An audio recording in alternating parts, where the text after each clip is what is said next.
Assalamualaikum warahmatullahi wabarakatuh. Selamat pagi anak-anak, apa kabar? Semoga kita sehat selalu ya. Nah, pada pembelajaran kali ini bertemu lagi dengan Miss Lita dalam tema 3 atau 5C dan subtema 1. Nah, kemarin kita sudah mempelajari tentang sistem pencernaan makanan pada manusia dan hewan. Selanjutnya kita akan masuk ke pembelajaran keempat, 5, dan 6. Ya, perhatikan gambar di atas ya. Kalian bisa lihat itu ada orang sedang berbelanja di pasar, ada juga orang sedang kerja bakti untuk membersihkan sampah, dan juga yang terakhir adalah gambar guru sedang mengajar atau berdiskusi dengan muridnya ya. Jadi informasi apa yang kamu bisa dapat dari gambar-gambar di atas? Apa sih kesamaannya? Dan menurut kamu bagaimana tingkat keragaman masyarakat di ketiga lokasi tersebut? Nah, jadi di gambar itu kamu bisa lihat terjadi interaksi sosial di antara keragaman agama, suku, budaya, dan adat istiadat. Walaupun begitu, mereka sama-sama melakukan interaksi, walaupun mereka dari berbagai suku, agama, dan budaya yang berbeda, tetapi setiap hari harus melakukan interaksi karena manusia itu adalah makhluk sosial. Selanjutnya kita masuk ke IPA ya. IPA yaitu fungsi alat pencernaan pada manusia. Yang pertama, pengertian saluran pencernaan makanan. Kemarin kita sudah belajar ya.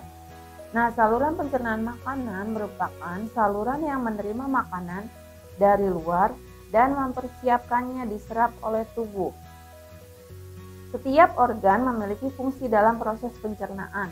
Fungsinya yaitu yang pertama, organ mulut dibantu oleh gigi dan enzim pada air liur berfungsi mengubah menjadi partikel yang kecil. Lalu sampai di kerongkongan, kerongkongan akan mengantarkan makanan menuju lambung menggunakan gerak peristaltik. Nah, organ lambung ini berfungsi mengubah makanan menjadi lebih lembut lagi seperti bubur sehingga lebih mudah diproses. Nah, setelah itu usus halus itu memiliki fungsi utama, yaitu dia akan memecah makanan dan menyerap makanan, lalu akan disalurkan ke usus besar, yaitu di situ akan terjadi proses pembusukan sisa-sisa makanan yang tidak dapat dicerna lambung, lalu akan disimpan di pankreas. Lalu terakhir akan disalurkan ke organ anus, yaitu akan mengeluarkan sisa-sisa makanan yang telah ditampung di dalam pankreas. Ya, kelenjar pencernaan.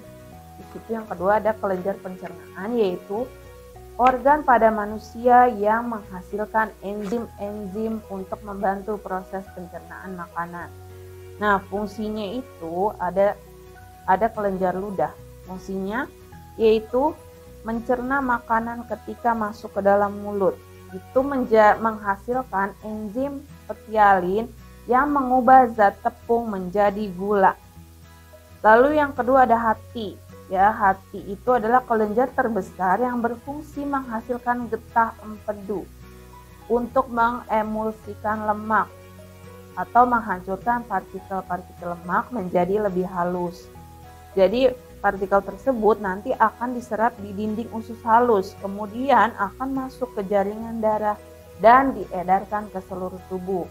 Lalu yang ketiga ada pankreas, yaitu menghasilkan enzim tripsin, amilase, dan lipase. Tripsin itu berfungsi mengubah protein menjadi asam amino. Lalu amilase berfungsi mengubah amilo menjadi glukosa. Dan yang terakhir ada lipase, yaitu mengubah lemak menjadi asam lemak dan gliserol. Nah, proses pencernaan manusia itu dibagi menjadi dua, yaitu proses pencernaan secara mekanik, yaitu proses mengubah makanan dari bentuk kasar menjadi halus dengan cara menghancurkannya dengan menggunakan gigi di dalam mulut. Lalu yang kedua ada pencernaan kimiawi, yaitu proses mencerna makanan dengan bantuan enzim-enzim pencernaan yang berlangsung di dalam mulut, lambung, dan usus. Nah, yang pertama itu dalam proses pencernaan manusia itu adalah rongga mulut. Jadi dia ini adalah organ yang pertama mencerna makanan. Di dalam mulut itu ada namanya gigi.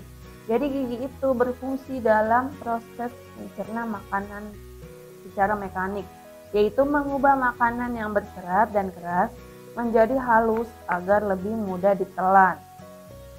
Nah, berdasarkan bentuk dan fungsinya, gigi itu dibagi jadi 3 ya, yaitu gigi seri, taring, dan geraham. Nah, untuk meringankan kerja lambung, sebaiknya kamu mengunyah makanan sebanyak 20-30 kali. Lalu yang kedua ada lidah. Nah, lidah itu berperan sebagai indera perasa, yaitu manusia itu bisa merasakan rasa manis, pahit, asam, asin, karena adanya saraf-saraf dan bintil-bintil lidah yang disebut papila, yang berguna untuk menelan makanan dan mendorong makanan masuk ke dalam kerongkongan.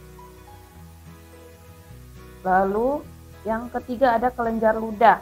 Nah, kelenjar ludah itu dia menghasilkan air liur yang berguna untuk mengencerkan makanan agar mudah dicerna dan ditelan.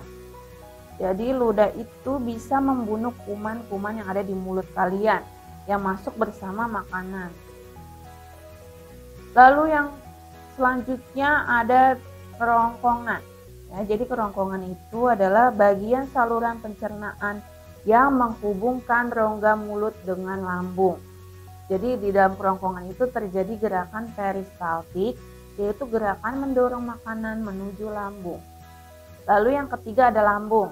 Nah, lambung itu adalah organ berotot yang ada di bagian kiri atas perut, di antara kerongkongan dan usus kecil, berfungsi untuk menguraikan dan mencerna makanan. Lalu yang keempat ada pankreas. Kalau pankreas itu tidak mencerna makanan, tetapi dia menghasilkan enzim-enzim yang berperan membantu proses pencernaan. Lalu yang kelima ada hati. Ya, hati itu dia berperan untuk proses pencernaan makanan. Hati itu menghasilkan empedu ya. Hati itu merupakan organ pencernaan makanan terbesar yang beratnya itu mencapai 2 kg. Jadi hati itu berfungsi untuk memproses nutrisi dan juga racun. Lalu yang keenam ada usus. Jadi usus manusia itu dibagi menjadi 3 ya. Ada usus 12 jari, usus halus, dan usus besar. Masing-masing usus itu mempunyai fungsi. Yang pertama, usus 12 jari dia berfungsi untuk menyalurkan enzim pencernaan dari pankreas. Lalu yang kedua usus halus, yaitu merupakan usus terpanjang di dalam sistem pencernaan manusia. Panjangnya itu pada usus orang dewasa mencapai 6-8 meter. Berfungsi untuk menyerap sari-sari makanan. Lalu yang terakhir ada usus besar, yaitu dia bertugas untuk menyerap kelebihan air, lemak, sel-sel mati, dan juga bakteri atau tinja. Lalu yang ketujuh ada rektum. Rektum atau poros usus merupakan organ pencernaan yang berfungsi sebagai tempat sementara untuk menampung feses. Lalu yang kedelapan ada anus. Jadi merupakan lubang akhir dari saluran pencernaan makanan. Berfungsi untuk mengeluarkan sari-sari makanan yang tidak diserap tubuh. Bahan padat hasil pembusukan akan dikeluarkan sebagai feses atau tinja dan gas. Nah, cukup sekian pembelajaran kita hari ini. Jangan lupa untuk kerjakan uji kompetensi halaman 50-52. Kurang lebihnya mohon maaf. Wassalamualaikum warahmatullahi wabarakatuh.